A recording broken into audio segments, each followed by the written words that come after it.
Today, Future Forward blasts into the future of video. Apple, Facebook, and Amazon all get ready to make big moves. It could be the next big thing. Video, who knew? This is Future Forward. I'm Gene DeRose. And I'm Steve Rosenbaum, and let us launch. By the way, this is kind of a cakewalk podcast. You know, it's almost not fair. Like next week we ought to do Bitcoin or something hard. Because video is just, I mean, having said that, we have 3 chapters in the show. We're going to start with chapter 1, which is the big guys and what they're doing. Then we're going to go to chapter 2, the new players. There's a couple of those. And then finally, at the end, some consolidation, some exits, just kind of a little to wrap it up. But there's a lot of video news. Should we just dive into Apple because it's so complicated? I think so. Yeah. It's a little deja vu all over again, but this is an important one, so why don't you tee it up? So Apple is going to launch its new big Hollywood video service. They've got a great big event scheduled for middle of March 25th in Cupertino. And, you know, the release says that they, quote, invited some Hollywood stars, including Jennifer Aniston, Reese Witherspoon, Jennifer Garner, J.J. Abrams. What does it mean when they say invited? Does that mean, hi, JJ, here's a check? Like, how does that work? It's a very odd thing. And, you know, Apple is so notoriously secret that I think some of it especially is weird when it comes to Apple because somebody picked up snippets of something and we really don't know what it means. So it probably could honestly mean they're hoping they could get them. And this is never obviously something that would be released this way by them. So, but you know, let's talk about the substance of what it is because that also is a little bit of a mystery. Yeah. And let's just start with the big question: where the hell are they going to put this stuff? That's a really good question. I mean, are they going to put it buried in iTunes layer 754? Look, it's I'm glad you sort of said that because as we go through each of these stories. Especially when it comes to the big guys, how they apply their leverage, whether it creates noise to redundancy, and why they're bothering, and under what form will they just quietly let it die.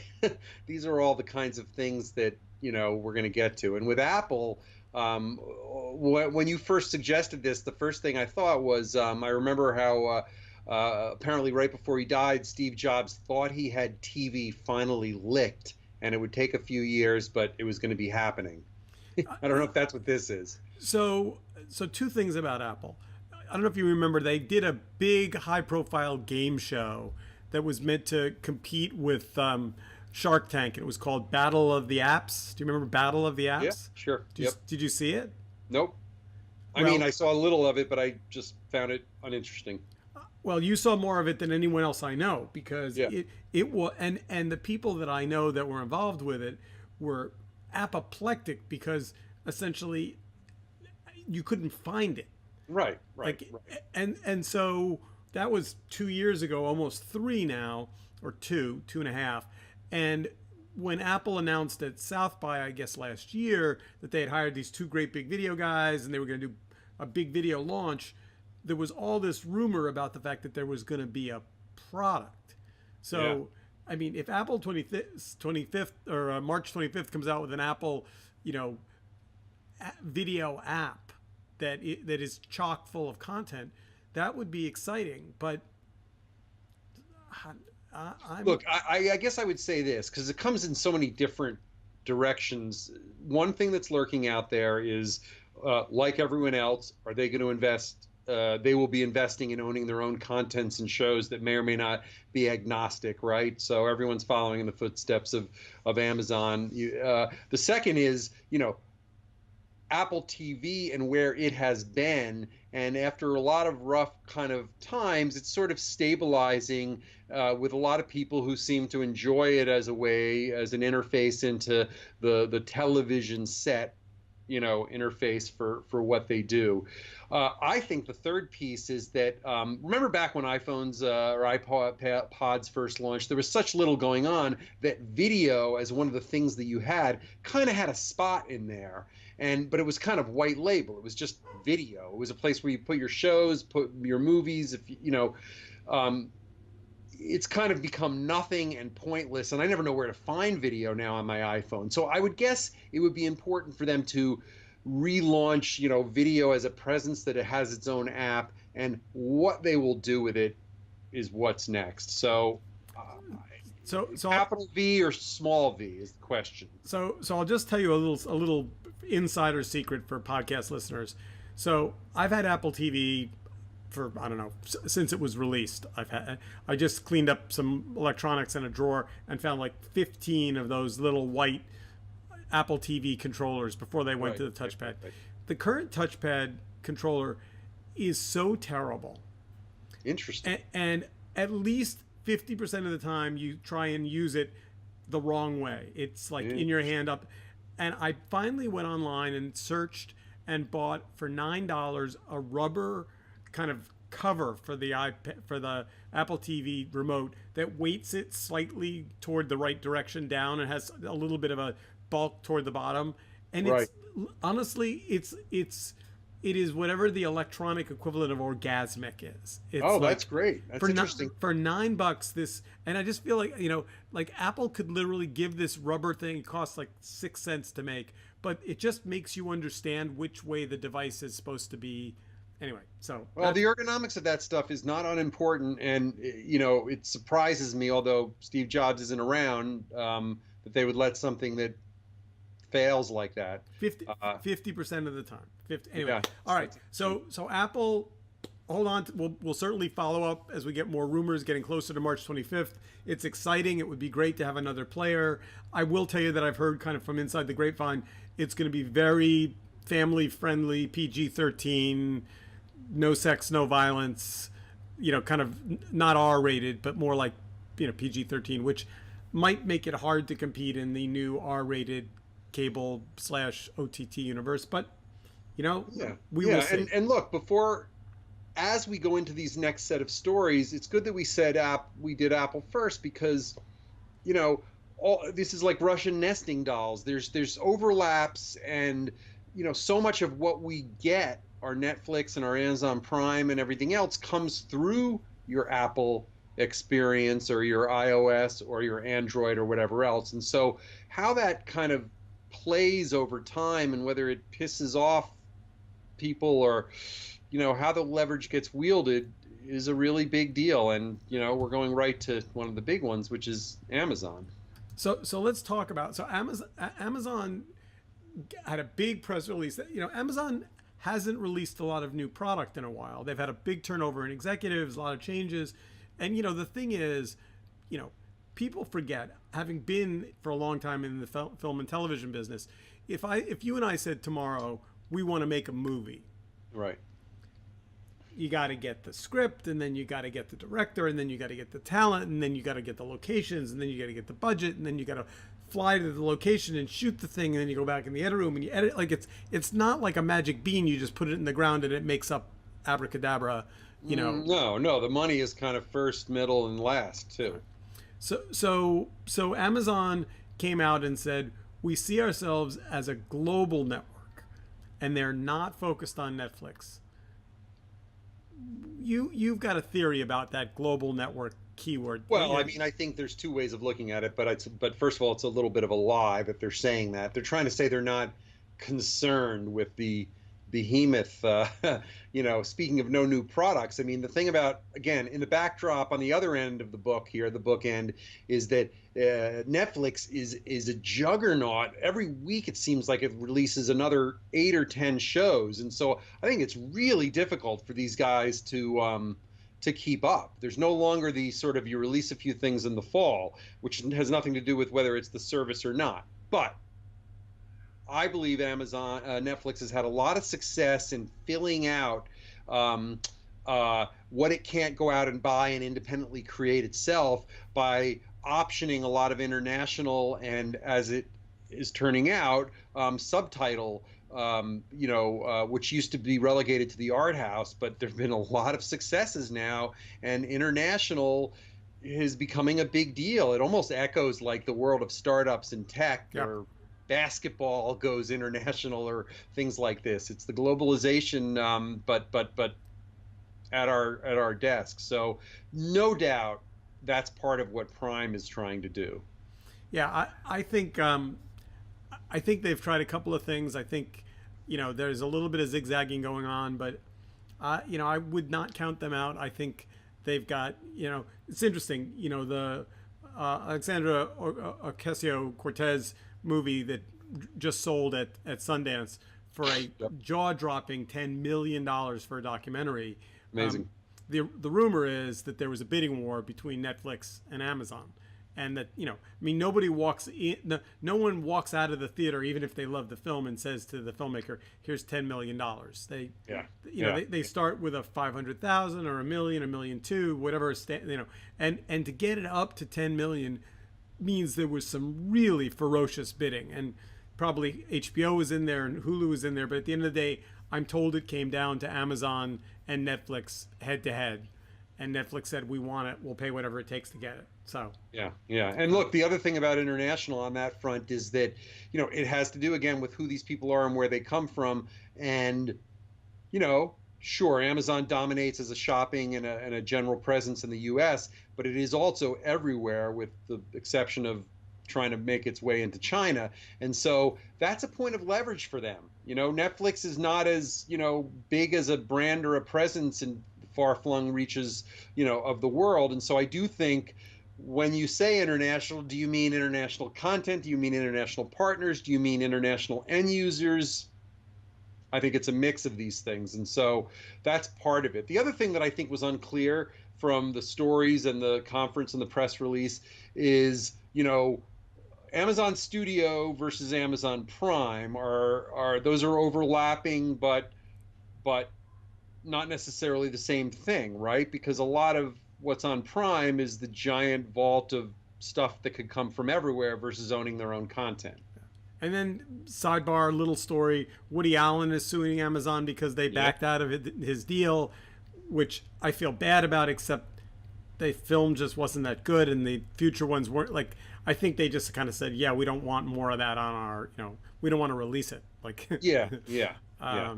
all right, but then there's this little sidebar Amazon story, and then we'll get to the last big leg of the stool. But there was this Amazon Live thing going on, which looks more like QVC. Um, I found myself scratching my head. Like, I mean, I guess it makes sense, right? People It buy makes a stuff. lot of yeah. I mean, look, it's why I've lamented or criticized Amazon for years as their interface and the general Amazon shopping experience has hardly changed in 15 years. I mean, even the layout is almost the same as it's always been. So the idea that video is somehow a part of the equation or exists in parallel or is part of the asset base or is a way that they can help provide more ways for all of its affiliates and sellers to get stuff out there, it had to have happened eventually. And certainly to the extent that a QVC or an HSN is itself an asset rather than just a way to sell your goods, it seems like that the puck that they're going to skate to is going to be there. So it doesn't surprise me, but where and how will it show up is going to be the question. And I'm very skeptical when it's going to be if it's going to be some separate app or some completely separate thing. But we'll see. Having never bought anything from QVC, I find the whole behavior head scratching. So I'm like, It's confusing. Hey, here's a bunch of cubic zirconia, but by the way, it's lovely and it's 1,000. I Yeah. don't anyway. Yeah. All right, so then, so the one that's the most head scratching of the big moves in video is the Facebook one, and Right. so Digiday has a report about Facebook Watch having a new program to fund publishers starring influencers.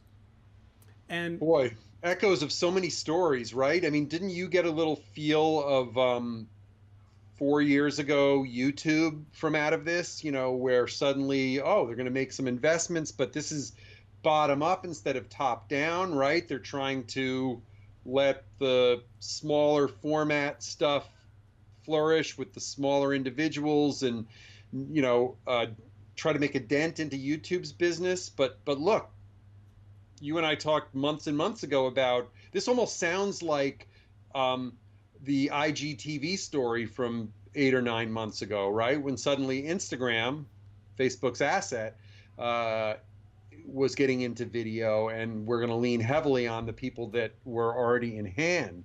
Now, those influencers don't spend a lot of time on Facebook. So, what do you think? Did you know about Facebook Watch as being a brand?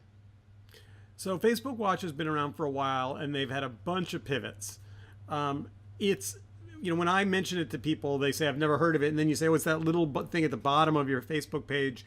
And it's a little play button, and people go, "Oh yeah." I mean, it's kind of feels like an afterthought, And it and happens organically. I found myself, I may be on Facebook and I suddenly drift into, oh, now I'm watching a bunch of videos in a row and it's this black background side of it. And I realize, oh, I've gotten into that. I think Facebook Watch is in some ways more the corporate name for, even though it is a brand name, for video and its presence, and it being more than just random stuff that gets no, curated. it was supposed, at least in its initial launch, the strategy was it was supposed to be an app.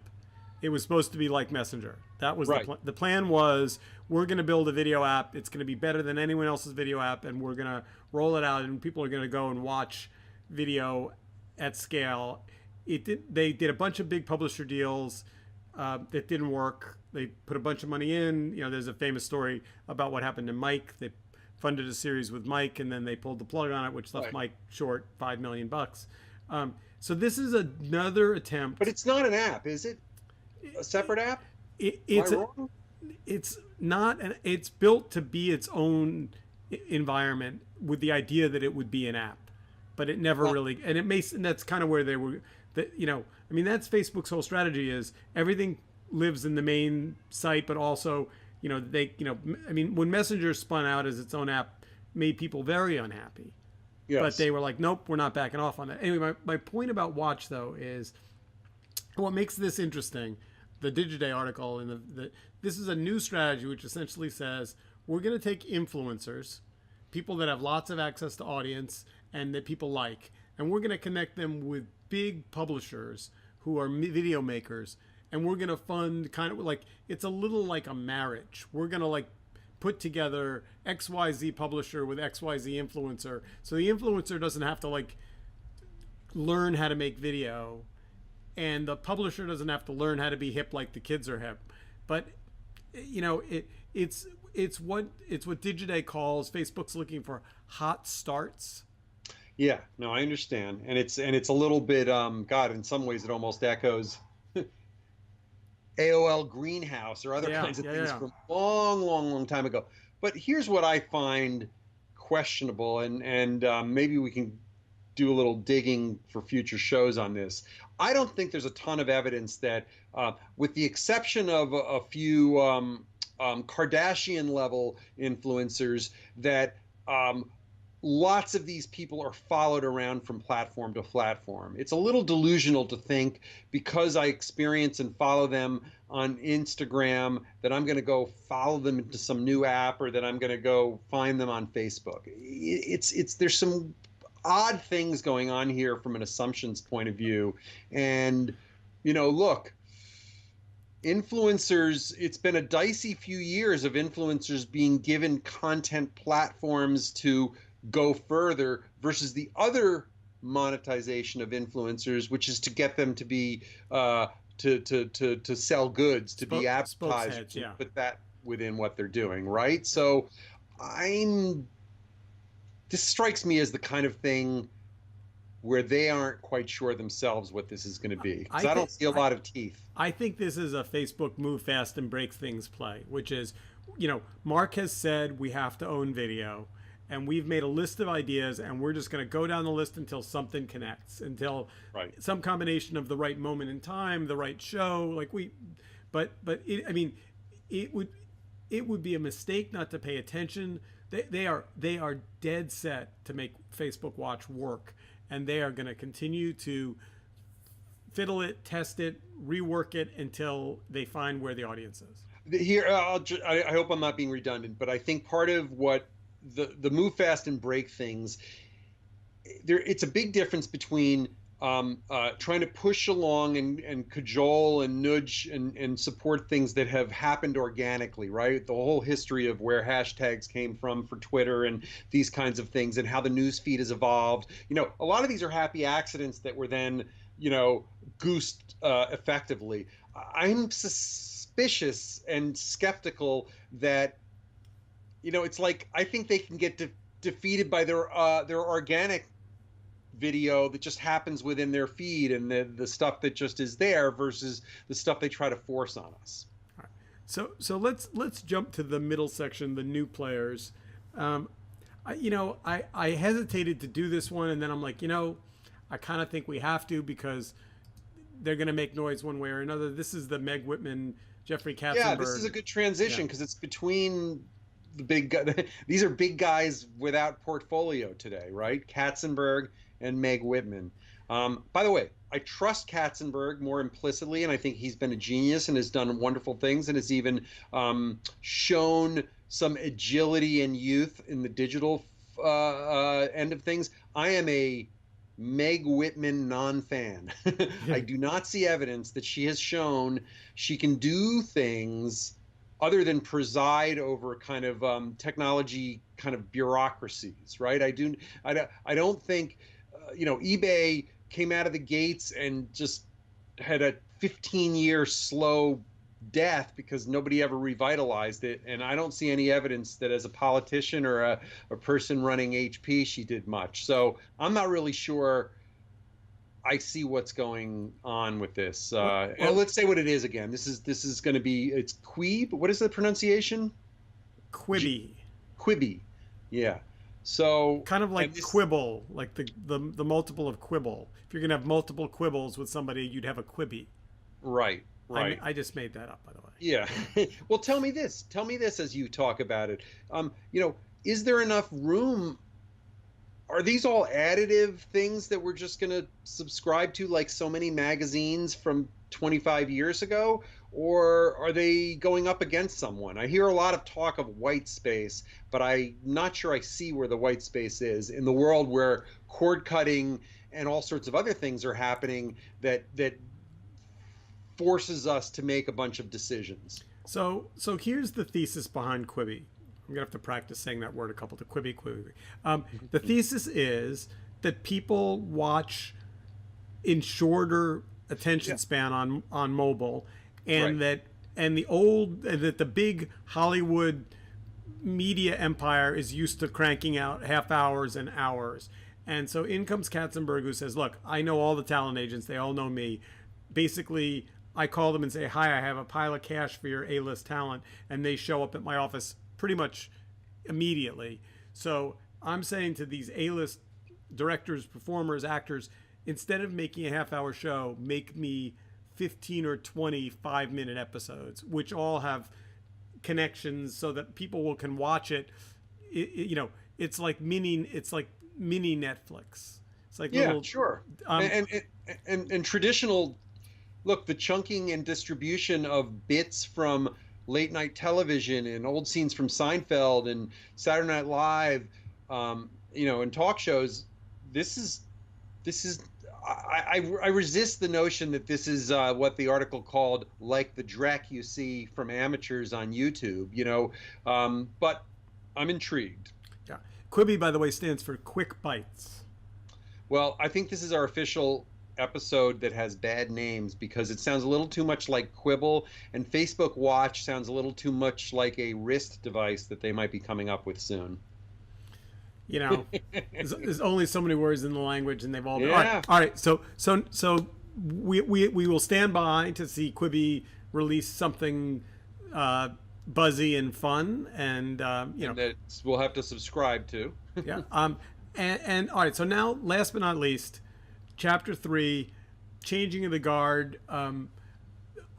Let's start with the good news, and then we'll get to the news. So, good news. So Viacom is buying Pluto. Yep. Does that are you gonna miss having Pluto be a freestanding entity in your life?